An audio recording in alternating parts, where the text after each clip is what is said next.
Une petite fille pouvait à peine marcher. L'enseignante a regardé son pantalon et a immédiatement appelé la police. Avant de plonger dans le vif du sujet, merci d'indiquer dans les commentaires la ville d'où vous regardez l'émission. Bonne lecture et merci de nous avoir rejoints. Dès le premier jour d'école, Mademoiselle Castillo remarqua Viviana Torres. Petite fille à la posture parfaite et à l'expression solennelle, elle était assise au premier rang, les mains soigneusement jointes et les chevilles serrées. Son uniforme était impeccablement repassé, sans un pli, et ses cheveux noirs étaient tirés en un chignon sévère, bien trop mature pour une enfant de 6 ans. Lorsqu'on l'interrogeait, Viviana répondait par des phrases complètes et soigneusement énoncées qui laissaient même l'enseignant de CP le plus expérimenté stupéfait. La métamorphose des chenilles est un processus fascinant, Mademoiselle Castillo, avait-elle dit, son vocabulaire foisonnant provoquant les rires des autres enfants. Mais ce n'était pas le vocabulaire avancé ni l'écriture parfaite de Viviana qui retenait l'attention de Mademoiselle Castillo, mais sa façon de bouger, comme si elle était faite de verre délicat. Pendant que les autres enfants couraient et trébuchaient à la récréation, Viviana s'attardait près du mur, observant avec un détachement analytique, comme si l'idée même de courir lui était étrangère. « Veux-tu participer au tir à la corde » demanda doucement Mademoiselle Castillo un jour, désignant un groupe de filles rieuses. Le regard brun et sérieux de Viviana croisa le sien. « Non merci, je préfère regarder » répondit-elle d'un ton poli et égal. Durant les après-midi bruyants, Mademoiselle Castillo observait Viviana sans jamais s'affaisser sur sa chaise. Même après des heures de cours, son dos restait droit comme une flèche, même si parfois une ombre fugace de douleur traversait son visage avant que son sourire crispé et poli ne revienne. Dès la 3e semaine, Mademoiselle Castillo notait chaque détail étrange, ses fréquentes visites aux toilettes suivies d'une expression soulagée, la coûteuse boîte à lunch de Viviana qui revenait toujours intacte parce que, expliquait-elle, elle n'avait tout simplement pas faim, et la façon dont elle se déplaçait inconfortablement sans jamais se détendre. Un mercredi, pendant le rangement, Mademoiselle Castillo vit Viviana circuler entre les bureaux avec la même grâce délibérée. Lorsqu'un camarade la bouscula accidentellement, le visage de Viviana pâlit l'espace d'un instant avant qu'elle ne remette son masque de politesse en place. « Ça va, Viviana » demanda doucement Mademoiselle Castillo en s'agenouillant à ses côtés. « Oui, Mademoiselle Castillo, je vais parfaitement bien » répondit automatiquement la jeune fille, mais elle n'allait pas bien. Plus tard, à la récréation, Mademoiselle Castillo suivit Viviana jusqu'au bord de la cour.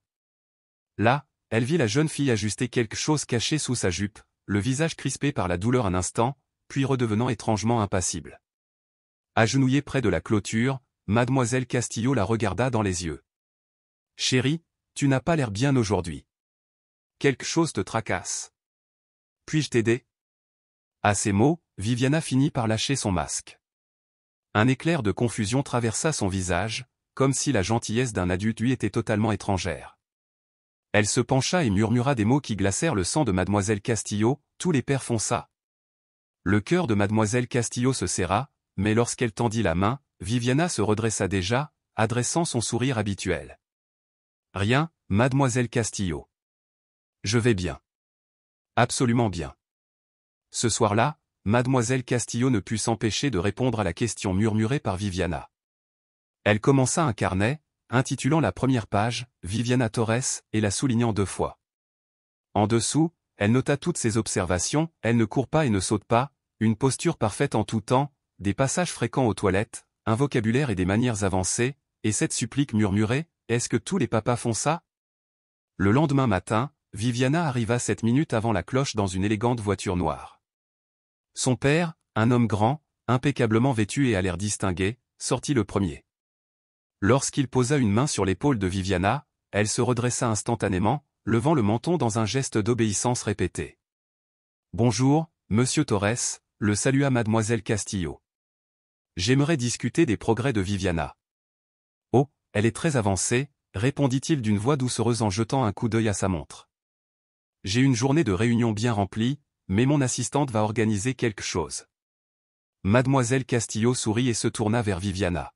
« J'aime tes chaussures, elles ont l'air confortables. »« Merci, Mademoiselle Castillo.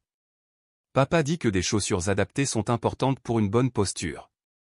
Dans notre famille, on prend le développement de nos enfants très au sérieux, n'est-ce pas ?» dit Monsieur Torres en ébouriffant les cheveux de Viviana.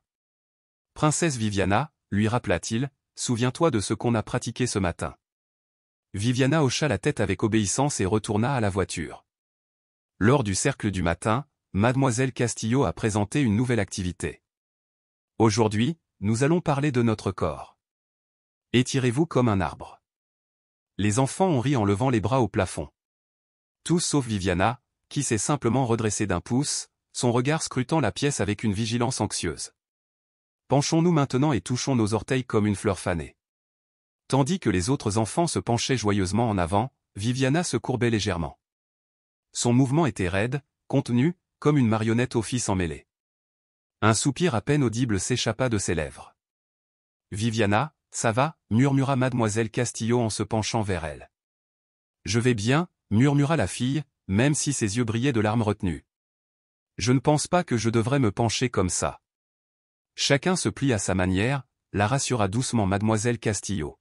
« C'est ton corps, il t'appartient. » Viviana soutint son regard avec une expression curieuse, un tourbillon de confusion et d'incrédulité. « Non » dit-elle d'une voix étouffée, comme pour affirmer une vérité évidente. « Cela ne m'appartient pas. Cela appartient à l'avenir. » Tout au long de la journée, Mademoiselle Castillo n'a cessé d'ajouter des notes à sa liste de préoccupations. Après l'école, elle a fermé la porte derrière elle et s'est rendue à l'infirmerie. « J'ai besoin de votre avis professionnel sur Viviana Torres », a-t-elle dit à Madame Benitez, une femme bienveillante forte de 30 ans d'expérience. Le visage de Madame Benitez devint pensif. Cette parfaite petite poupée de CP, qu'est-ce qui ne va pas chez elle? C'est exactement ça, répondit Mademoiselle Castillo. Elle est trop parfaite, et je crois qu'elle souffre. La demeure familiale Torres se dressait derrière un portail en fer forgé, ses 3 hectares impeccablement entretenus faisant l'envie de l'élite de la ville. Chaque matin à 6 heures précises, le réveil de Viviana sonnait une douce mélodie classique. Ses yeux s'ouvrirent instantanément sans s'étirer, sans s'attarder sous les draps chauds. Elle se glissa hors du lit avec une précision maîtrisée, lissa son pyjama rose et fit le lit sans un seul pli. Dans la salle de bain attenante, elle se brossa les dents pendant exactement 2 minutes, se lava le visage et se coiffa selon la coiffure soignée que son père préférait. Puis vint le moment le plus important de sa routine. « Bonjour, princesse », appela son père en frappant 2 fois avant d'entrer. Il tenait un élégant coffret en argent. « As-tu bien dormi » demanda-t-il. « Oui, papa », répondit automatiquement Viviana, debout au milieu de ses jouets intacts. « Excellent. Préparons-nous. » Il ouvrit la valise et découvrit un corset modifié. « Levez les bras, s'il vous plaît. » Viviana leva les bras sans hésitation, même si une ombre passa sur ses yeux. Pensée secrète, si je montre que j'ai mal, c'est que je ne fais pas assez d'efforts. Ce nouveau modèle devrait être plus confortable, expliqua son père en attachant des sangles autour de sa petite silhouette. Le docteur Montero dit que c'est l'entraîneur de posture le plus avancé à ce jour. Tu as beaucoup de chance. Merci, papa, dit-elle, s'adaptant au léger pincement de l'appareil qui serrait sa silhouette. Maintenant, entraînons-nous à marcher. Souvenez-vous de ce que le docteur Montero a dit à propos de l'alignement, 15 minutes. Viviana arpentait la pièce sous l'œil attentif de son père, lui donnant de temps en temps des coups d'épaule ou inclinant le menton. Bien mieux qu'hier, dit-il finalement en consultant sa montre. Bientôt, ce sera tout à fait naturel. Mais dans son esprit, Viviana pensait, ça ne me paraît jamais naturel. Je ne mange pas quand je suis seule et que personne ne me regarde. Je dois prendre l'avion pour Singapour ce soir, a poursuivi Monsieur Torres. Mademoiselle Ramos supervisera votre routine du soir. J'ai laissé des instructions détaillées. Le docteur Montero viendra jeudi pour une évaluation. Tu vas être absente longtemps, demanda Viviana d'une voix soigneusement neutre malgré une lueur d'espoir dans la poitrine. Juste 3 jours, dit-il avec un sourire entendu. Pas assez de temps pour prendre de mauvaises habitudes. J'attends des rapports de posture impeccables à mon retour. Après son départ, Mademoiselle Ramos, la gouvernante, aida Viviana à enfiler son uniforme, rentrant chaque couture pour que le dispositif de maintien reste caché. Il est serré, ma petite, non, demanda Mademoiselle Ramos en fermant le dernier bouton avec une douce inquiétude. Ce n'est rien, répondit machinalement Viviana. Papa dit que l'inconfort est juste une faiblesse qui quitte le corps. Mademoiselle Ramos pinça les lèvres, mais ne dit rien de plus. Elle termina d'habiller Viviana et la raccompagna en bas. Dans la spacieuse cuisine, le chef Bernardo a servi un shake protéiné et des portions précises de fruits et de céréales complètes, pas de sucre, pas d'aliments transformés, rien qui puisse nuire à un développement optimal. Votre déjeuner est préparé exactement comme Monsieur Torres l'a indiqué, lui a-t-il dit en lui tendant une boîte à lunch onéreuse. Et n'oubliez pas, pas d'échange de nourriture avec d'autres enfants. Oui, chef, a convenu Viviana, bien que son regard s'attarde sur les muffins fraîchement cuits qui refroidissaient à proximité ou clairement destinés au personnel. Tandis que le chauffeur la conduisait à l'école, Viviana regardait les autres enfants sauter, traîner les pieds, et même patauger dans les flaques d'eau de la veille. Elle appuya sa paume contre la vitre, imaginant ce que cela ferait d'avoir cette liberté. Les filles parfaites ne sautent pas dans les flaques, avait dit son père. Les filles parfaites rendent leurs parents fiers en se tenant debout à l'école. Son masque resta en place jusqu'à ce moment dans la cour, lorsque mademoiselle Castillo s'agenouilla près d'elle et lui demanda si elle avait besoin d'aide. Aucun adulte n'avait jamais remarqué son malaise, ou du moins aucun ne l'avait exprimé à voix haute.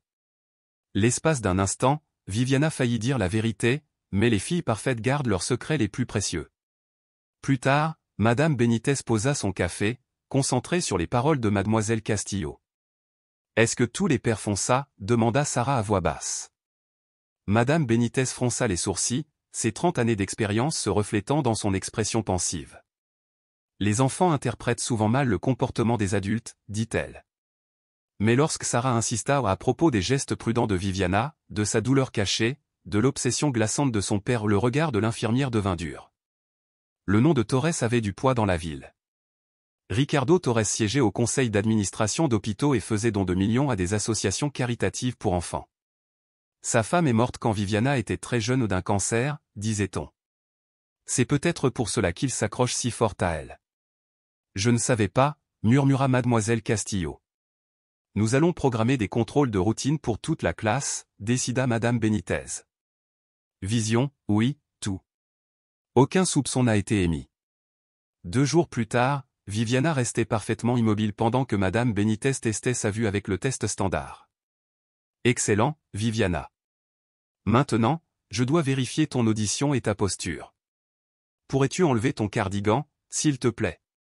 La petite fille hésita, son sang-froid vacillant l'espace d'un instant. Puis, comme toujours, elle obéit. Chérie, il faut que j'observe bien tes épaules, dit doucement madame Benitez. Lentement, Viviana commença à déboutonner son cardigan. Lorsqu'elle le fit glisser, madame Benitez remarqua la précaution avec laquelle elle bougeait, comme si elle craignait de desserrer son chemisier. Je vais maintenant toucher tes épaules pour vérifier leur alignement. Ça te va, demanda-t-elle. Viviana hocha la tête, mais tout son corps se raidit. Avec une assurance professionnelle, madame Benitez passa ses doigts le long des épaules de la jeune fille et de sa colonne vertébrale. À travers le tissu, elle sentit quelque chose de ferme et d'inflexible, comme du plastique ou du métal, pressant son dos. « Viviana, tu portes quelque chose sous ton uniforme ?» demanda madame Benitez d'une voix calme. Le visage de Viviana ne trahissait rien. « C'est mon correcteur de posture », répondit la fille d'un ton neutre. « Papa dit que ça m'aide à bien grandir. »« Et tu le portes tous les jours ?» ?»« Oui. Le docteur Montero l'a conçu spécialement pour moi. » Madame Benitez garda une expression neutre, même si cette pensée la serrait intérieurement. « Ça fait mal » insista-t-elle doucement. Viviana marqua une pause, la douleur traversant ses yeux avant que son sourire poli ne réapparaisse. « Papa dit que l'inconfort fait partie du processus, du bon développement. »« Ce n'est pas ce que j'ai demandé » dit doucement madame Benitez. « Est-ce que ça fait mal ?» Les épaules de Viviana se crispèrent à nouveau. « C'est bon » murmura-t-elle. « Je peux remettre mon cardigan ? Je ne veux pas attraper froid. » Alors que Viviana partait, madame Benitez prit mademoiselle Castillo à part. « Elle porte une sorte de corset sous ses vêtements » expliqua-t-elle, la voix tendue par l'inquiétude. « Prescrit par un certain docteur Montero, est-ce normal pour une fille de son âge ?» Mademoiselle Castillo fronça les sourcils, pensive. Certains enfants utilisent des aides techniques pour des raisons médicales, mais généralement seulement brièvement et sous étroite surveillance. Ce que vous avez ressenti semblait bien trop rigide, et j'ai remarqué des marques sur ses épaules, comme si c'était trop serré. L'estomac de mademoiselle Castillo se serra. Que faire maintenant? Nous devons contacter le psychologue scolaire et éventuellement les services de protection de l'enfance, mais nous devons procéder avec prudence. Ricardo Torres est influent dans cette ville. Peu importe qui il est, répondit fermement mademoiselle Castillo. Si Viviana souffre, il faut que quelqu'un agisse. Je suis d'accord, a déclaré Madame Benitez. Mais nous avons besoin de plus d'informations avant de porter des accusations formelles. Veuillez continuer à prendre des notes détaillées cette semaine, documenter tout symptôme physique et noter tout ce que dit son père. De retour en classe, Mademoiselle Castillo trouva Viviana assise seule à son bureau pendant son temps libre, regardant les autres enfants jouer. « Veux-tu te joindre à eux » demanda-t-elle doucement.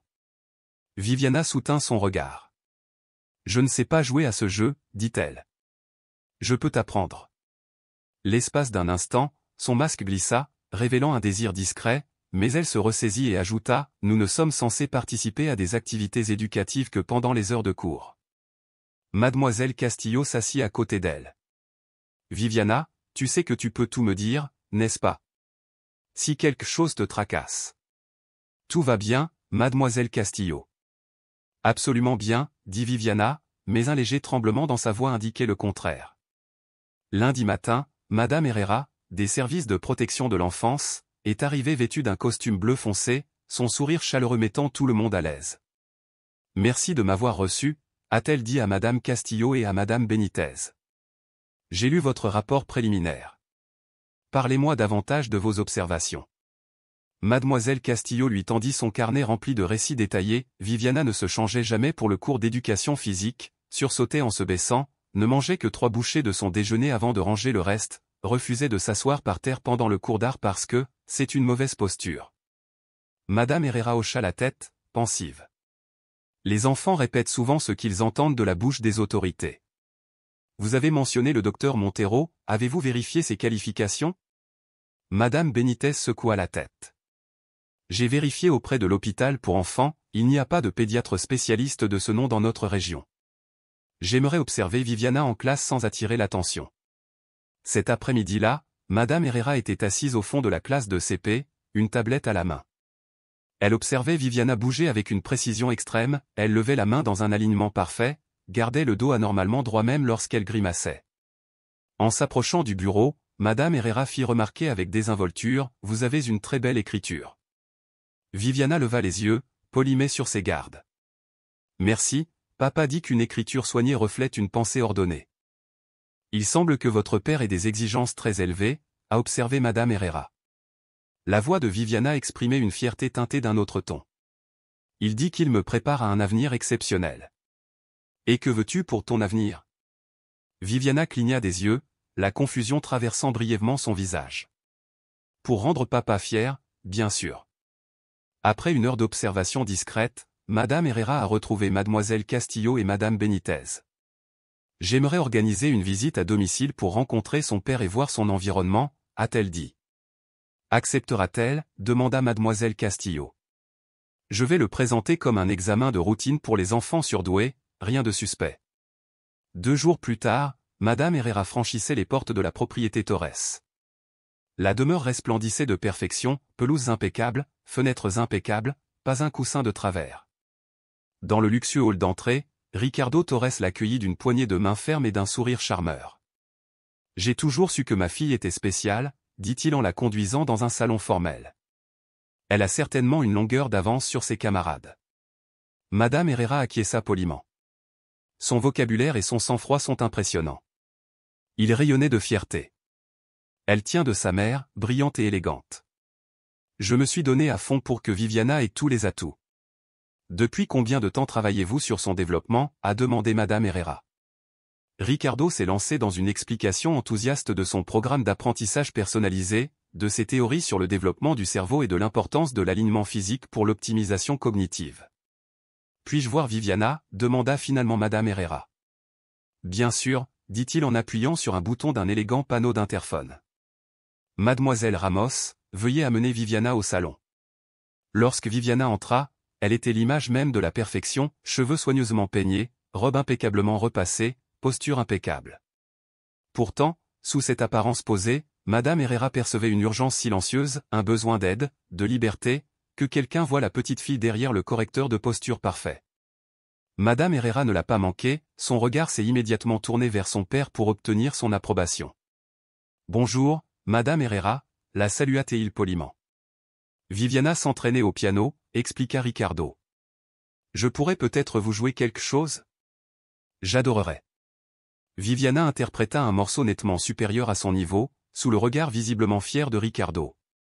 Mais lorsque la jeune fille fit une fausse note, Madame Herrera remarqua que son sourire se durcissait presque imperceptiblement. Viviana le remarqua aussi, et ses épaules se crispèrent aussitôt. Reste droite, Viviana, lui rappela-t-il doucement en lui touchant l'épaule. Rappelle-toi ce que nous avons appris. La jeune fille se redressa aussitôt, mais Madame Herrera perçut une vive douleur sur son visage lorsque la tournée atteignit la chambre de Viviana. La pièce ressemblait plus à une exposition de musée qu'à un sanctuaire pour enfants. Madame Herrera gardait une expression professionnelle malgré son malaise croissant. Vous avez une belle maison, dit-elle à Ricardo à la fin de la réunion.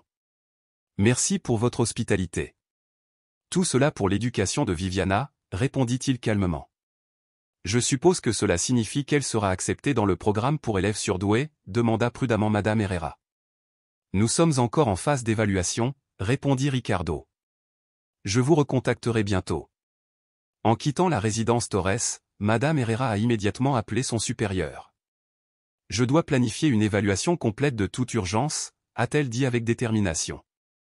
Plus tard, pendant le déjeuner, Mademoiselle Castillo s'assit à côté de Viviana tandis que la petite fille divisait méthodiquement sa nourriture intacte en parts parfaites. « Viviana, as-tu déjà fêté un anniversaire » demanda-t-elle d'un ton désinvolte. « J'ai des observations à faire pour mon anniversaire » répondit Viviana sans hésiter. « Oui, papa apporte un cupcake protéiné spécial avec une bougie, et nous discutons ensemble de mes progrès de l'année écoulée. Ensuite, il me donne un petit cadeau instructif pour commémorer l'événement. » Ça a l'air très structuré, dit prudemment Mademoiselle Castillo. Et les amis, vous organisez des réunions après l'école? La fourchette de Viviana flottait dans les airs.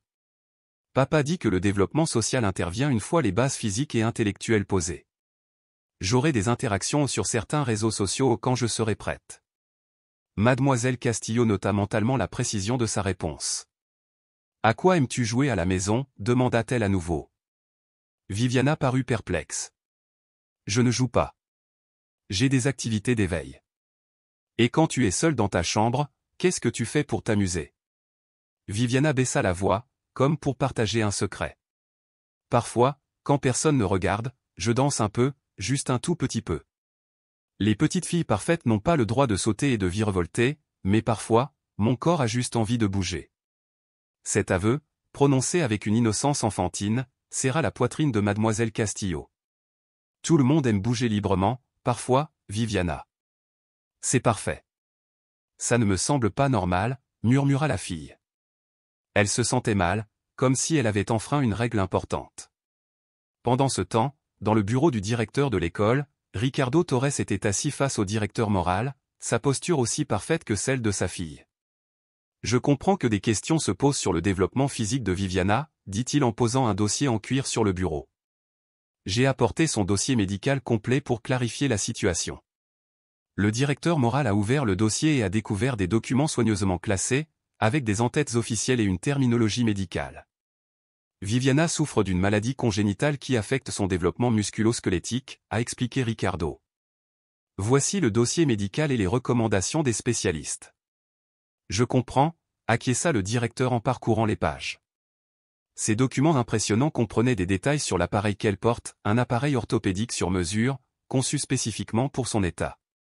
Sans un soutien adéquat pendant ces années clés de son développement, elle pourrait être confrontée à de graves limitations à l'avenir, poursuivit Ricardo d'une voix douce et confiante. Le docteur Alejandro Montero, qui supervise son traitement, est un spécialiste qui utilise des méthodes avancées, quoique non conventionnelles, et très efficaces. J'apprécie votre minutie, répondit le directeur moral en fronçant légèrement les sourcils. Les interventions médicales, comme le port d'un appareil dentaire, sont souvent inconfortables, explique Ricardo calmement. Un inconfort passager prévient des problèmes à vie. Le directeur moral s'est tourné vers Mesdames Herrera et Benitez de la protection de l'enfance. Son bureau a des documents pour tout, a expliqué Ricardo en leur montrant le dossiers médicaux, recommandations de spécialistes, et même courbes de croissance. Puis-je, demanda Madame Herrera en commençant à examiner attentivement les documents. Cela semble officiel, mais j'aimerais en vérifier l'authenticité auprès du conseil médical. Il semble sincèrement préoccupé par le bien-être de Viviana, a ajouté le directeur moral. Il ne semblait rien cacher. Les situations les plus inquiétantes impliquent souvent des personnes convaincues de faire la bonne chose, a répondu prudemment Madame Herrera. Même si leurs méthodes sont néfastes, en classe, les enfants travaillaient sur un devoir concernant leur famille. Mademoiselle Castillo s'arrêta derrière Viviana, qui dessinait avec une précision extrême. Très bien, Viviana, c'est ta maison, acquiesça la jeune fille. Il y a papa, Mademoiselle Ramos et le chef Bernardo. Et où es-tu sur le dessin? Viviana désigna une petite silhouette droite à côté de son père. Contrairement aux autres, dessinée avec des bras arrondis et des postures détendues, cette silhouette se tenait fermement droite, les bras formant un angle précis. Pourquoi t'es-tu dessiné différemment? Demanda doucement Mademoiselle Castillo. Parce que je dois me maintenir d'une manière particulière. Papa dit que l'avenir en dépend. Alors que les enfants se préparaient à rentrer à la maison, Viviana fit une grimace en attrapant son sac à dos, puis redressa instantanément son dos et son visage lorsque Mademoiselle Castillo la regarda. Ça fait mal, Viviana? Demanda doucement Mademoiselle Castillo. Être parfaite, c'est ne pas montrer sa douleur, murmura la jeune fille, puis plus fort, tout va bien, Mademoiselle Castillo, absolument bien. Pourtant, les rides tendues autour de sa petite bouche disaient le contraire. Aujourd'hui, nous commençons un projet artistique spécial, a annoncé Mademoiselle Castillo à sa classe de CP. Nous allons dessiner ma journée parfaite. Que se passerait-il lors de votre journée parfaite? Pensez à ce qui vous rendrait vraiment heureux, ce que vous feriez, qui serait là, ce que vous ressentiriez. La classe était animée par l'excitation, visite au zoo, glace au petit déjeuner, jeux vidéo toute la journée. À son bureau, Viviana écoutait avec confusion et curiosité. Lorsque Mademoiselle Castillo lui posa une feuille blanche, Viviana parut perplexe. Quelque chose ne va pas, Viviana, demanda doucement le professeur. Je ne sais pas quoi dessiner, avoua la fille. Qu'est-ce qui fait une journée parfaite? C'est différent pour chacun, dit Mademoiselle Castillo, le cœur serré. C'est quand on se sent heureuse et libre d'être soi-même. Viviana resta pensive. J'essaierai. Tandis que les autres prenaient des crayons et dessinaient avec frénésie, Viviana restait immobile, perdue dans ses pensées. Finalement, elle choisit un crayon et commença à tracer des lignes lentement et soigneusement. Mademoiselle Castillo admirait les fusées, les piscines, les licornes et les terrains de football qui parsemaient la classe. Arrivée au bureau de Viviana, elle dut réprimer un soupir. Contrairement au chaos coloré de ses camarades, le dessin de Viviana était d'une précision troublante, une poupée enfantine, les bras et les jambes attachés à de fins fils qui s'étiraient vers le haut autour du torse d'étranges lignes comme une cage. La silhouette se tenait parfaitement droite, tandis que des adultes à l'arrière-plan arboraient un sourire approbateur. « Peux-tu me parler de ton dessin, Viviana » demanda Mademoiselle Castillo, essayant de garder une voix calme malgré son inquiétude. « C'est moi quand je fais tout bien » expliqua calmement Viviana. « Et ces lignes qui vous entourent, sont-elles votre équipement spécial qui vous aide à être parfait ?» La petite fille acquiesça. « Dans mon meilleur jour, je ne le sentirais pas du tout. Je m'y serais habitué et papa dirait, je fais d'excellents progrès. J'ai remarqué que tu t'étais dessiné en marionnette, fit doucement remarquer Mademoiselle Castillo en indiquant les ficelles. Viviana hocha de nouveau la tête. Parfois, j'ai l'impression que je dois bouger dans le bon sens, sinon je fais quelque chose de travers. Et tu te sens à l'aise comme ça? Viviana marqua une pause, comme si elle réfléchissait pour la première fois. Le confort n'est pas le but, dit-elle doucement. Le but, c'est la perfection. Pendant la récréation, Mademoiselle Castillo a montré le dessin à Madame Benitez et Madame Herrera à l'infirmerie. Je n'ai jamais rien vu de tel chez une enfant de 6 ans, dit-elle. Regardez comme elle se représente, rigoureusement contrôlée par des fils. Ces lignes sur le torse représentent clairement le corset qu'il la force à porter, a observé Madame Herrera d'un air sombre. Elle se perçoit comme un objet de gestion, et non comme un enfant autonome, a ajouté Madame Herrera. Il faut faire quelque chose, insista Mademoiselle Castillo. Ça ne peut pas continuer. Nous montons un dossier, la rassura Madame Herrera. Je vérifie les documents médicaux fournis par Monsieur Torres. Il y a une incohérence, l'entête existe, mais je ne peux pas confirmer les qualifications du docteur Montero. Combien de temps cela va-t-il encore prendre? Demanda Mademoiselle Castillo, la frustration dans la voix. C'est chaque jour douloureux de monter un dossier solide contre quelqu'un comme Ricardo Torres, a expliqué Madame Herrera. Il est respecté, riche et prudent. Si nous agissons précipitamment sans preuve suffisante, il pourrait facilement rejeter nos soupçons et peut-être même renvoyer Viviana de l'école. Alors, on ne va pas la voir souffrir, insista Madame Benitez. Non, répondit fermement Madame Herrera. Nous avons tout enregistré, nous allons monter le dossier étape par étape et créer un espace sûr pour Viviana, où, le moment venu, elle pourra raconter elle-même son histoire. Cet après-midi-là, pendant le temps de partage, les enfants ont présenté leur dessin à tour de rôle. Quand ce fut le tour de Viviana, elle se tenait parfaitement droite à côté de son bureau, malgré la douleur qui se lisait dans ses yeux. Lorsque je suis parfait, j'obtiens des résultats optimaux et je reçois une évaluation positive, dit-elle avec son air d'adulte habituel. Les autres enfants parurent perplexes, mais mademoiselle Castillo remarqua autre chose, tandis que Viviana parlait, son regard se posait sans cesse sur le dessin coloré d'Emma représentant un pique-nique familial au parc. Plus tard, alors que les enfants se préparaient à rentrer à la maison, mademoiselle Castillo vit Viviana debout devant le panneau d'affichage. « Tu cherches ton dessin » demanda-t-elle doucement.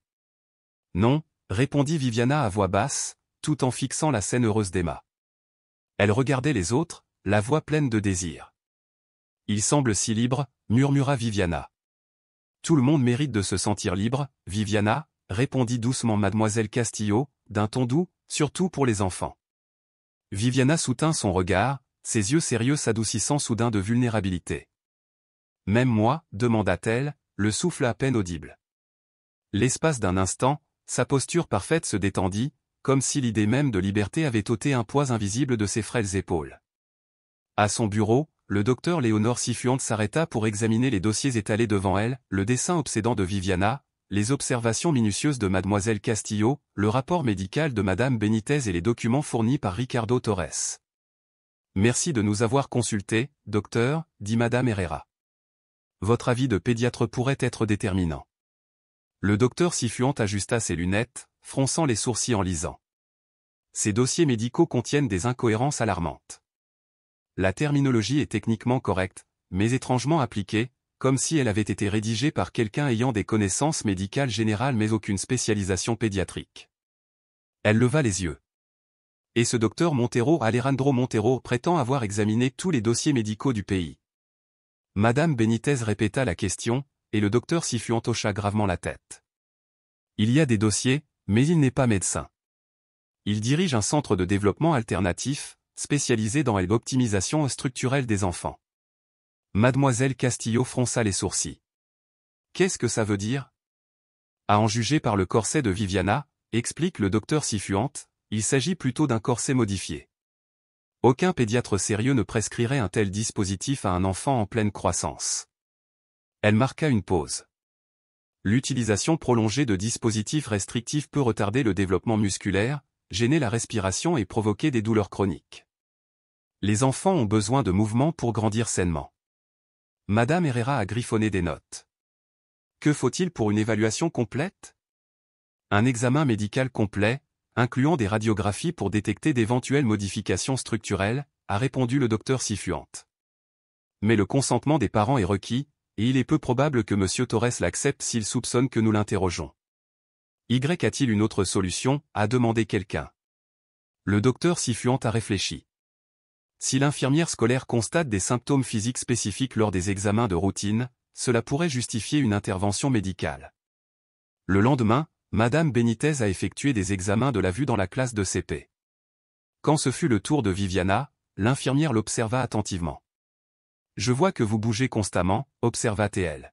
« Avez-vous mal au dos aujourd'hui ?» Viviana hésita. « C'est mon correcteur de posture, il se contracte si je reste assise trop longtemps, et ça fait mal. » « Ça ne devrait pas être raide, insista l'infirmière. Viviana répondit prudemment, « Papa dit que l'inconfort signifie que ça marche. » « Et combien de temps le portez-vous chaque jour ?»« Toute la journée, sauf à l'heure du bain, et parfois la nuit, si ma posture est particulièrement mauvaise, » murmura Viviana.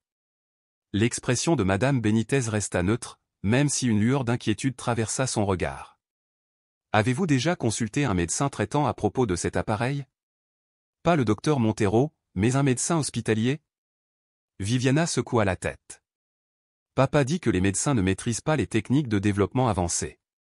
Il pourrait entraver mes progrès. Pendant ce temps, mademoiselle Castillo a transformé sa classe pour permettre à tous les enfants de bouger librement. Elle a aménagé un coin mouvement où les élèves pouvaient s'étirer ou se déhancher. Notre corps a besoin de mouvement pour rester en bonne santé, a-t-elle expliqué. Les enfants ont embrassé cette liberté au tous sauf Viviana, qui regardait avec envie, mais restait clouée à sa place pendant la récréation. Dans la cour, Mademoiselle Castillo s'agenouilla à côté d'elle. « Tu veux essayer les balançoires aujourd'hui ? Je peux te pousser doucement. » Les yeux de Viviana s'illuminèrent brièvement, puis s'assombrirent. « Je ne peux pas, dit-elle. Papa et le docteur Montero disent que des mouvements non structurés peuvent anéantir des mois de progrès. » Cet après-midi-là, le téléphone de Madame Herrera vibra, annonçant une nouvelle urgente. Une fillette de 7 ans avait été admise à l'hôpital pédiatrique pour insuffisance respiratoire aiguë et compression musculo-squelettique, causée par un dispositif de posture alternative conçu par Montero. Un silence de mort s'abattit sur la pièce. Leur fenêtre pour aider Viviana se fermait rapidement. Plus tard, dans le bureau du principal moral, l'équipe a examiné les preuves. « Notre dossier est solide, a déclaré Madame Herrera, mais nous avons besoin de preuves directes de préjudice pour justifier une intervention judiciaire. » Mademoiselle Castillo s'est hérissée. « Nous devons donner à Viviana la possibilité de s'exprimer en toute sécurité. » Le docteur Sifuant acquiesça. Les enfants révèlent souvent ce qu'ils ne peuvent pas dire directement par l'expression créative. Les dessins de Mademoiselle Castillo pendant le cours d'art plastique nous ont donné des indices. Nous avons besoin d'une autre activité qui permette à Viviana de se sentir suffisamment en confiance pour nous révéler toute la vérité. À ce moment précis, le téléphone de Madame Benitez vibra à nouveau. Son visage pâlit. C'est mon contact à l'hôpital. Un autre enfant, également porteur d'un appareil Montero, a été admis avec des complications similaires. Le lendemain matin, en classe, Viviana s'attardait près d'une étagère en hauteur, les yeux rivés sur son recueil de poésie préféré, hors de portée. D'autres enfants auraient grimpé sur une chaise ou demandé de l'aide, mais Viviana restait figée, comme si elle attendait que le livre descende de lui-même. Mademoiselle Castillo s'approcha. « Avez-vous besoin de quelque chose, Viviana ?» La question la surprit. « Tout va bien, » répondit Viviana, les joues rouges de désir. « Pourquoi n'avez-vous pas demandé de l'aide ?» Viviana parut perplexe. « Les gens parfaits n'ont pas besoin d'aide. Papa dit que l'indépendance est le signe d'un bon développement. » Le même jour, Mademoiselle Castillo a présenté une nouvelle leçon. « Aujourd'hui, nous allons parler de la demande d'aide. Même les adultes ont besoin d'aide, les médecins demandent de l'aide aux infirmières, les pompiers travaillent en équipe, les présidents ont des conseillers. » Elle a organisé une chasse au trésor dans la classe, chaque enfant avait une carte avec un objet à trouver, et s'il avait besoin d'aide, il pouvait demander à un ami ou à l'enseignant. La salle bourdonnait de collaboration où tout le monde sauf Viviana, qui fixait sa carte avec anxiété. Mademoiselle Castillo s'agenouilla à côté d'elle. « Votre carte dit, trouvez le marqueur rouge dans le placard à dessin. Que pouvez-vous faire ?» Viviana fronça les sourcils. « Attendre qu'il s'ouvre, ou demander de l'aide ?» Mademoiselle Castillo sourit. « Voulez-vous essayer ?» Une lueur de peur traversa le visage de Viviana. « Je ne sais pas comment. » Avec une douce patience, Mademoiselle Castillo murmura, « Pourriez-vous m'aider à ouvrir le placard ?» Les yeux de Viviana s'écarquillèrent comme si elle avait découvert une porte secrète. Mademoiselle Castillo sortit la clé, ouvrit la porte et tendit le marqueur rouge à Viviana. Ensuite, les enfants se sont rassemblés sur le tapis de lecture, tous sauf Viviana, restée près de son bureau à cause de son appareil orthopédique. « Que avons-nous appris aujourd'hui ?» a demandé Mademoiselle Castillo. Demander de l'aide, c'est bien. Le travail d'équipe simplifie tout. Tout le monde a besoin d'aide parfois. Pendant la lecture silencieuse, Mademoiselle Castillo s'assit à côté de Viviana. « Que as-tu pensé de la leçon d'aujourd'hui » demanda-t-elle doucement. Viviana jeta un coup d'œil autour d'elle, puis murmura, « Est-il vrai que les personnes parfaites demandent de l'aide » ? Absolument, répondit Mademoiselle Castillo. Savoir quand on a besoin d'aide est une forme de sagesse. Ce soir-là, Viviana réfléchit à cette idée nouvelle et révolutionnaire. À la maison, ses parents lui avaient appris que demander de l'aide était synonyme d'échec de l'indépendance, d'échec de la valeur. Mais aujourd'hui, elle avait demandé et reçu, et cela n'avait rien d'un échec. Plus tard, dans un moment de silence, Viviana se pencha et murmura, « Si ce n'est pas vrai, pourquoi papa le croit-il » Mademoiselle Castillo haussa doucement les épaules. Parfois, les gens croient ce qu'ils veulent croire, pas la vérité. Ton père veut le meilleur pour toi, mais il se trompe peut-être sur la façon d'y parvenir. La posture parfaite de Viviana vacilla. Elle hésita, puis murmura, « Mademoiselle Castillo, parfois, j'ai du mal à respirer quand les baskets sont trop serrées. Ça vous va ?» Un frisson parcourut l'échine de Mademoiselle Castillo. Non, Viviana, ce n'est pas normal, et ce n'est pas normal. Une larme coula sur la joue de Viviana au son premier aveu de souffrance. À cet instant, tout bascula. La berline noire aux vitres teintées arriva à la majestueuse propriété Torres à 14h15 précise.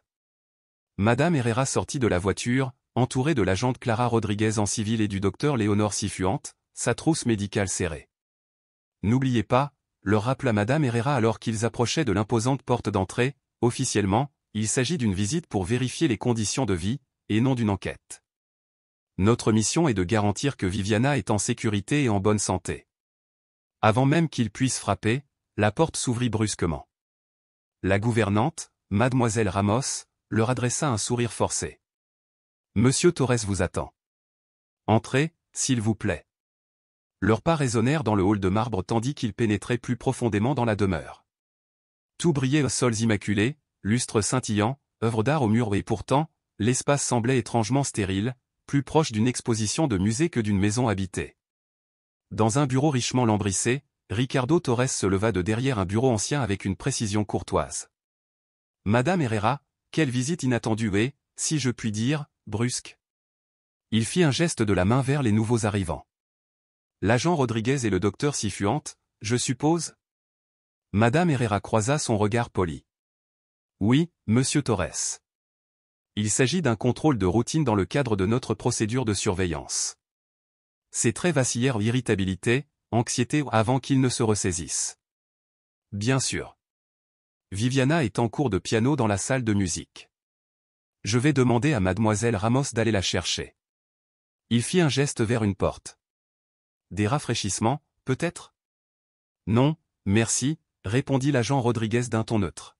« Nous préférerions parler à Viviana dans son environnement habituel. » Le masque poli de Ricardo glissa de nouveau, remplacé par un hochement de tête raide. « Très bien. Par ici, s'il vous plaît. » Il les conduisit dans un couloir bordé de portraits officiels, chaque image de Viviana posant avec une posture impeccable, mais son visage était toujours flou ou photographié de profil, comme si son identité était censée rester indistincte. Ils entrèrent dans une vaste salle de musique encadrée de baies vitrées. Un élégant piano à queue noire trônait en son centre. Viviana était perchée sur le banc, ses petits doigts glissant méthodiquement sur les touches, tandis qu'un professeur âgé tapait un rythme régulier. Sur un ordre sec de son père, « Viviana, nous avons de la visite. Veuillez nous saluer correctement. » Elle cessa de jouer et se leva, chaque mouvement mesuré. « Bonjour, » entonna-t-elle d'une voix parfaitement rodée. « Bienvenue chez nous. » Le docteur Sifuente s'accroupit à la hauteur de Viviana.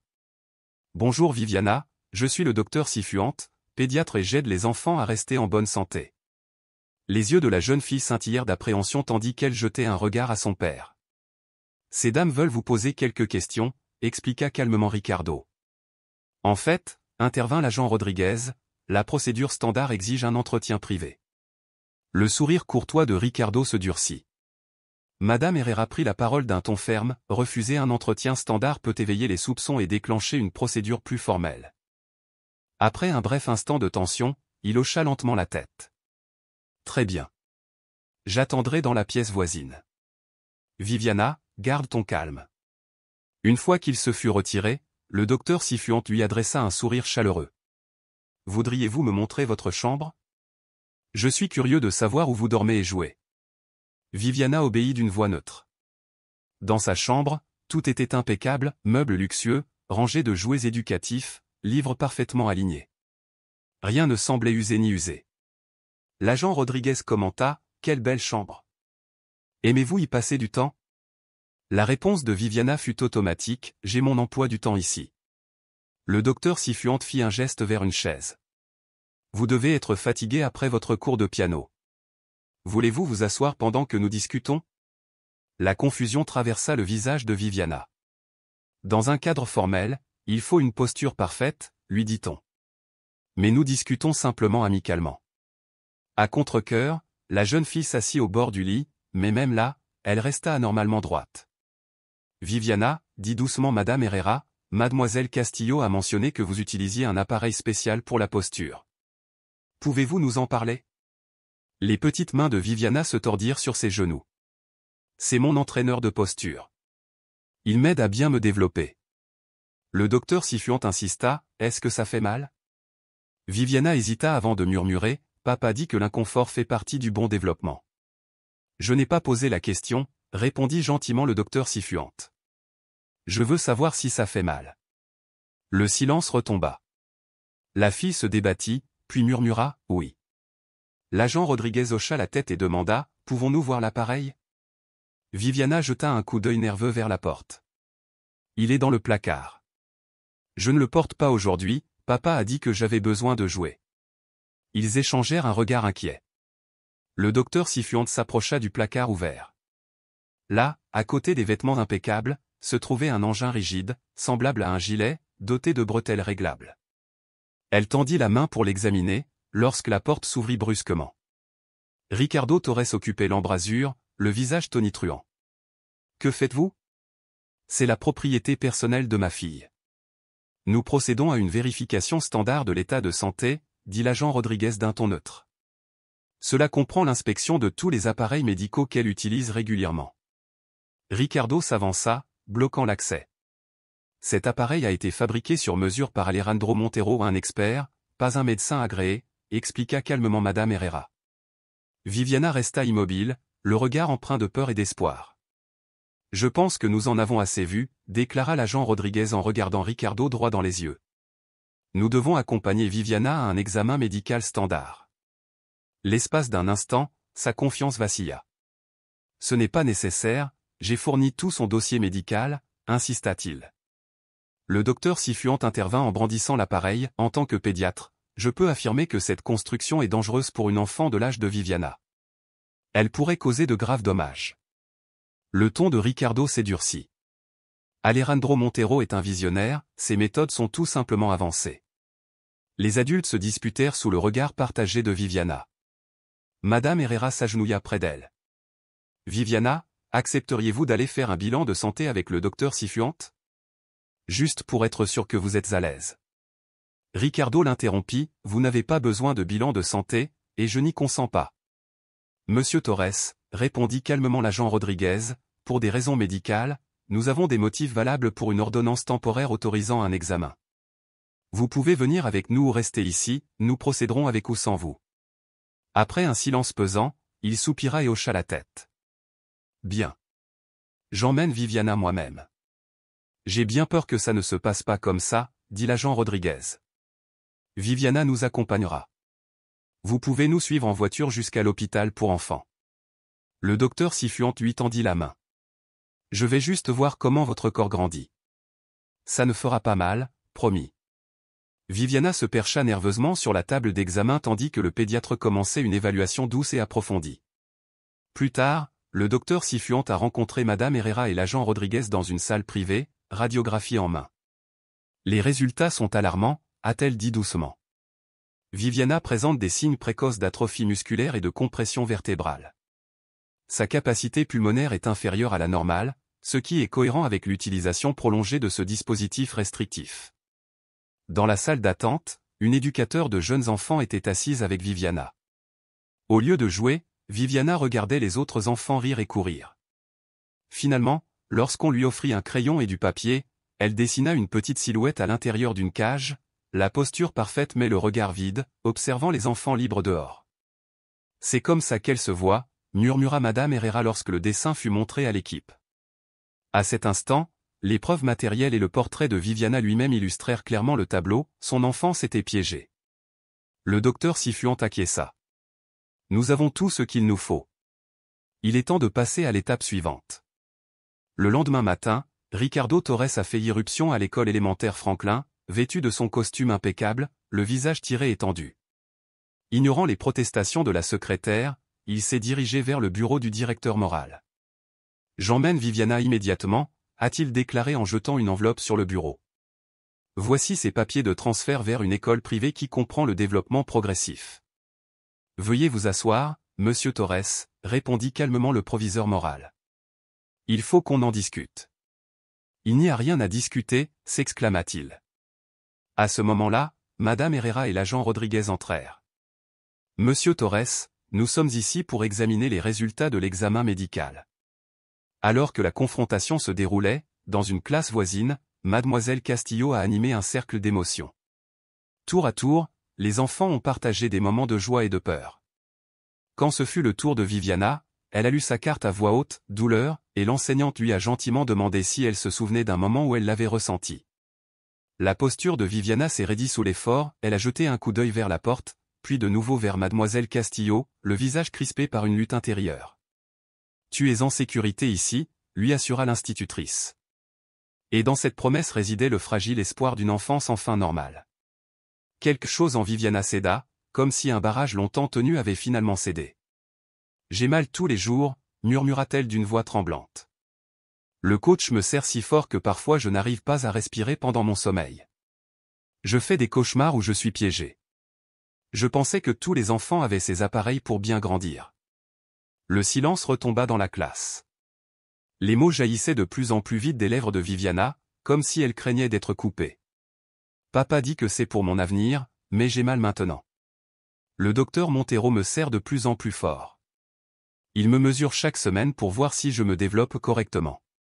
Si je me plains, papa dit que je suis ingrate pour toute cette attention particulière.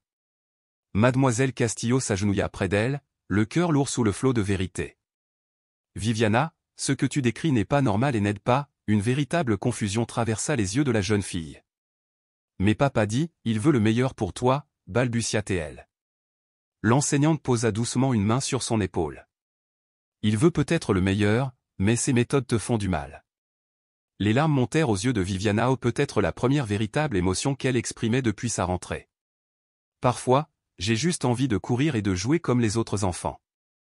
Ce n'est pas mal, la rassura Mademoiselle Castillo. C'est exactement ce que tu devrais faire. L'infirmière Benitez, qui avait observé depuis la porte, s'avança. Viviana, viens avec moi, s'il te plaît. Il y a des gens qui ont besoin d'entendre ce que tu viens de nous dire. Dans le bureau du directeur moral, la discussion animée s'interrompit lorsque l'infirmière Benitez entra, guidant Viviana. Les yeux de la jeune fille s'écarquillèrent à la vue de son père. « Papa, dit-elle doucement. Je t'ai parlé de l'entraîneur et de la douleur qu'il provoque. » Le visage de Ricardo Torres se vida. « Viviana, on en a déjà parlé. Un inconfort passager mène à la perfection éternelle. » Madame Herrera s'est approchée. « Monsieur Torres, sur la base des données médicales et du témoignage de Viviana, nous mettons en place des mesures de protection temporaire. Elle restera sous surveillance pendant qu'une enquête approfondie sur l'état de santé de la famille est menée. » Pour la première fois, Ricardo semblait vraiment désemparé. « Tu n'as aucun droit, murmura-t-il. Ma fille n'a-t-elle pas le droit de grandir en bonne santé et sans douleur constante ? » L'agent Rodriguez répondit fermement, « Elle l'est, monsieur. » Tandis que les adultes débattaient des démarches juridiques, Viviana se tenait silencieusement à côté de Mademoiselle Castillo. Sa posture parfaitement droite s'était adoucie, comme si un poids invisible s'était ôté de ses frêles épaules. La lumière du soleil entrait par de grandes fenêtres, projetant des motifs chaleureux sur le tapis où les enfants jouaient autrefois. Des fresques murales éclatantes ornaient les murs, et les étagères regorgeaient de livres et de jouets. C'était la maison Murialt, un centre spécialisé où Viviana séjournerait pendant l'enquête. « Ce sera ta chambre, » dit Madame Herrera, dévoilant un espace confortable avec un lit moelleux, un bureau et une étagère. Viviana se figea sur le seuil, la surprise mêlée d'incrédulité dans ses yeux. « Je peux déplacer des objets ? » ?»« Bien sûr. »« Maintenant, c'est ton espace. » Elle entra, caressa le couvre-lit, examina les peluches et jeta un œil dans le placard où étaient accrochés des vêtements simples et confortables. « Et mon entraîneur de posture ?» demanda-t-elle à voix basse. « Vous n'en avez plus besoin, » répondit Madame Herrera. « Le docteur Sifuan dit que votre corps a besoin de bouger librement. » Viviana fronça les sourcils. « Comment suis-je censé me développer correctement ? En jouant, en courant, en grimpant et simplement en étant une enfant. » Madame Herrera sourit doucement. « C'est ainsi que les corps deviennent forts et en bonne santé, naturellement. » Plus tard dans la journée, Viviana rencontra les autres enfants de la maison Murialt. Contrairement aux interactions formelles et axées sur la réussite qu'elle connaissait, ces enfants jouaient librement, leur rire résonnant dans la salle de jeu. Une gentille petite fille nommée Zoé bondit vers eux. « Veux-tu construire un château en bloc avec nous » demanda Zoé. Viviana se tenait parfaitement droite, comme toujours. « Je ne sais pas comment. »« C'est facile, » expliqua Zoé. « Il suffit d'empiler un bloc sur un autre. Il n'y a pas de mauvaise façon de faire. » L'idée de ne pas faire d'erreur stupéfia Viviana. Prudemment, elle prit un bloc et le retourna comme s'il était précieux. Mademoiselle Patel, psychologue pour enfants, s'approcha. « Veux-tu t'asseoir sur le tapis avec les autres ?» Prudente à nouveau, Viviana s'assit et plaça son bloc sur la structure en pleine croissance. Les autres enfants applaudirent. « Bravo !» s'exclama Zoé. Mais en un autre. Pour peut-être la première fois depuis longtemps, Viviana se détendit, absorbée par le simple bonheur de créer quelque chose sans règle ni attente. Ce soir-là, tandis que Mademoiselle Patel aidait Viviana à se préparer pour aller au lit, elle remarqua que les mouvements de la jeune fille étaient encore d'une précision prudente, comme si les entraves invisibles persistaient sans l'appareil. « Comment te sens-tu sans le traîneur » demanda Mademoiselle Patel. « Différente » murmura Viviana. « Plus légère, mais effrayante. J'ai l'impression que je vais m'effondrer sans elle. » Mademoiselle Patel s'assit à côté d'elle. « Ton corps sait se maintenir, Viviana. Tes muscles ont juste besoin de temps pour s'en souvenir. » Le lendemain, Mademoiselle Castillo est venue avec une carte signée par tous ses camarades. « Tu leur manques » a-t-elle dit en leur tendant le papier coloré griffonné d'une écriture enfantine. Viviana examina la carte avec stupéfaction. « Vraiment ? Je fais partie de notre famille scolaire ? » « Oui » sourit Mademoiselle Castillo. « Et bientôt tu seras de retour à l'école. »« Bientôt » demanda Viviana, la voix s'éclairant. « Les adultes travaillent pour que tout soit en sécurité pour vous. » Chaque jour qui passait, les mouvements de Viviana devenaient moins raides. Lors de séances de kinésithérapie déguisées en jeu, elle découvrit des muscles longtemps corsetés par l'appareil. La découverte survint de manière inattendue dans la cour de récréation. Tandis que les autres enfants couraient et riaient, Viviana observait depuis le bord du terrain. « Allez, Viviana, c'est toi » s'écria Zoé, essoufflée et radieuse. « Je ne cours pas » répondit automatiquement Viviana. « Tout le monde peut courir » insista Zoé en lui prenant la main. « Essaie, tout simplement. » Quelque chose changea dans l'expression de Viviana. La curiosité perça des années de restriction. Elle fit un pas hésitant, puis un autre, et soudain, elle se retrouva à courir sur la pelouse, maladroitement. Désordonnée mais indéniablement libre, elle afficha un sourire sincère. « Je cours » s'exclama-t-elle. « Regardez, je cours vraiment. » Depuis le patio, les adultes échangèrent des regards émus. Ce petit triomphe où une petite fille retrouvant son droit d'être simplement une enfant était profond. Plus tard, Mademoiselle Raquel, la kinésithérapeute pédiatrique, a guidé la respiration de Viviana. Inspirez profondément, comme si vous souffliez sur une belle fleur, et expirez maintenant lentement, comme si vous souffliez sur une bougie. À chaque respiration, la poitrine de Viviana se dilatait plus que jamais depuis des années, et ses épaules se détendaient parfaitement. « Ta respiration s'améliore de jour en jour », la félicita Mademoiselle Raquel. 3 semaines s'étaient écoulées à la maison Murialt, 3 semaines d'exercices doux, de jeux de mouvement et de redécouverte progressive des capacités naturelles de Viviana. Physiquement, elle était étonnante, toujours droite, mais sans tension, mouvements fluides, muscles se souvenant de leur fonctionnement. Plus significative encore fut sa guérison émotionnelle. Viviana se mit à rire, un rire sincère et spontané pendant les jeux ou les histoires drôles. Elle posait des questions sans cesse. Quand elle pensait que personne ne la regardait, elle tournoyait de plaisir, juste pour se sentir libre. « Mon corps sera-t-il un jour comme celui des autres enfants » demanda-t-elle un jour à Mademoiselle Raquel. « C'est déjà parfaitement normal » fut-il rassuré. « Il lui faut juste du temps pour se rétablir, comme un papillon qui sort de son cocon. » Plus tard dans l'après-midi, Mademoiselle Castillo arriva avec des devoirs et des nouvelles. « Tu nous as manqué pendant le cercle d'amis » dit-elle dans la bibliothèque lumineuse. Emma demande de tes nouvelles tous les jours. Viviana parut surprise. Les amis veillent les uns sur les autres, expliqua Mademoiselle Castillo. Le mot « ami » fit sourire Viviana, c'était nouveau pour elle, l'idée que les liens puissent reposer non pas sur la réussite, mais sur la simple camaraderie.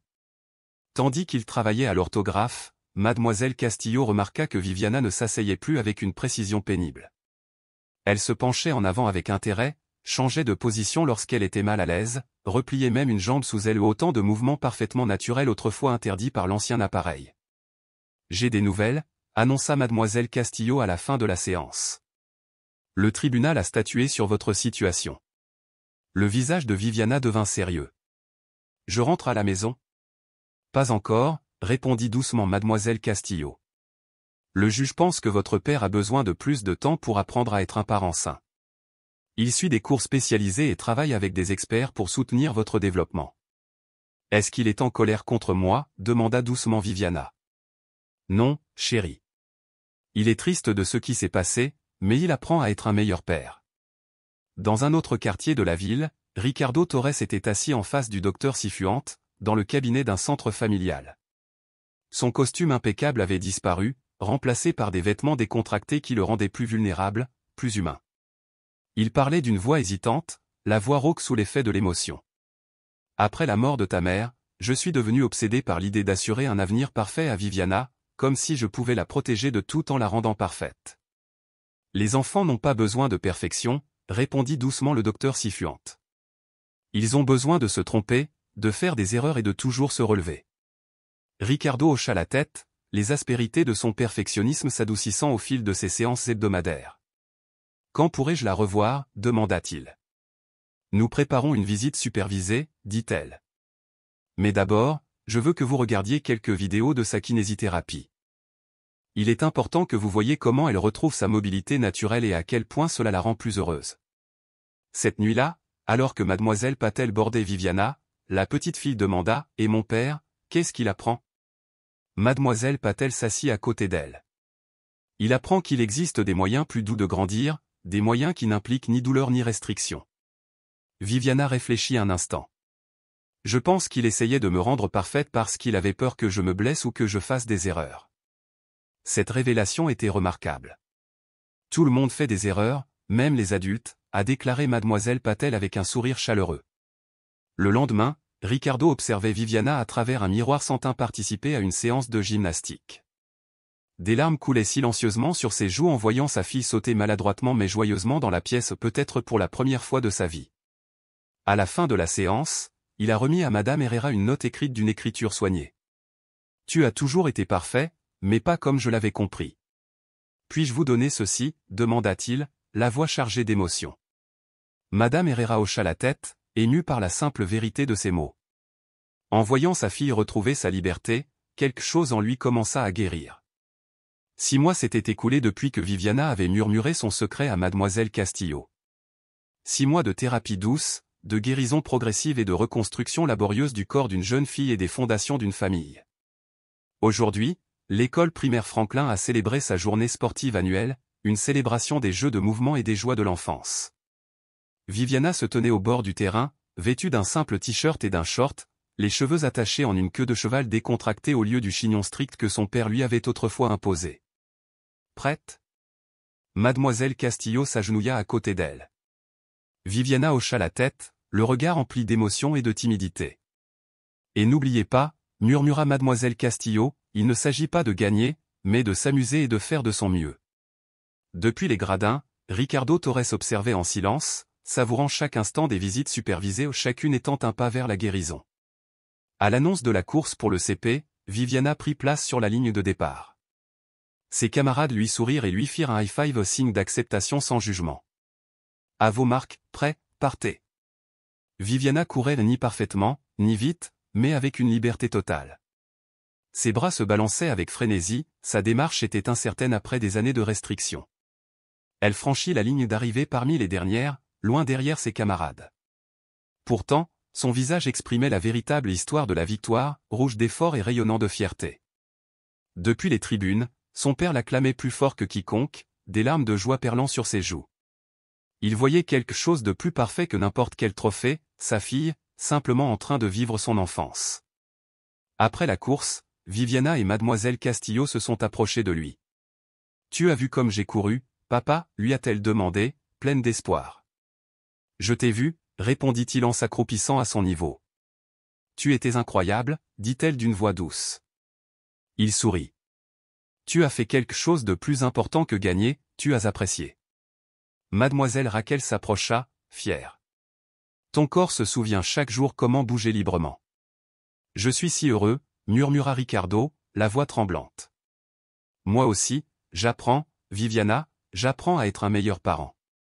Leur entretien supervisé n'a duré que 30 minutes, mais ce fut une nouvelle étape sur le chemin de la guérison. Alors que Ricardo s'apprêtait à partir, Viviana l'a surpris en le serrant dans ses bras, une chose qu'elle n'avait jamais faite lorsque sa vie était régie par des règles strictes et des postures parfaites. À la semaine prochaine, papa, dit-elle simplement. Plus tard, tandis que les enfants dégustaient une glace, Mademoiselle Castillo regardait Viviana discuter et rire avec ses amis.